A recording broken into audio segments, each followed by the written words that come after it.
तो जय माताजी दोस्तों, आज આપણે ફરી પાછા આપણે એક વ્લોગ બનાવી રહ્યા છીએ અને આજ આપણે લગભગ અંદાજે ગણવા તો 50 દિવસ પછી આપણે આ વ્લોગ આવે છે, કારણ કે હમણાંથી આપણે વ્લોગ બનાવતા નહોતા. તો ફાઇનલી સપોર્ટ કરતા રહેજો ને ચલો આપણે તો આજ ઘણા દિવસે વ્લોગ બનાવવા છે, પણ અત્યારે આપણે થોડો વ્લોગ આવશે 1-1.5 મિનિટનો, કારણ કે હજી આપણે જે વાગ્યું તો એ મટ્યું નથી.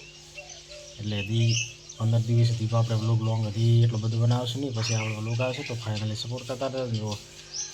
અત્યારે આપણે ઘરે છીએ અને બીજું કે અમારા કોમેડી વિડીયો એસપી ગુજરાતી ચેનલમાં આવતા હતા, એ પણ અત્યારે બંધ છે. અને એ પણ આપણે 10-15-20 દિવસ પછી બનાવશું, કારણ કે હમણાં કોમ છે. બીજું જે કોમેડી વિડીયો બનાવતા તેમને પણ કોમ છે અને થોડુંક મને પણ વાગેલું છે, એટલે હજી 15-20 દિવસ પછી આપણા કોમેડી વિડીયો આવશે. તો ફાઇનલી સપોર્ટ કરતા રહેજો અને જેમ બને તેમ આ ચેનલને પણ સબસ્ક્રાઈબ કરજો. ચલો.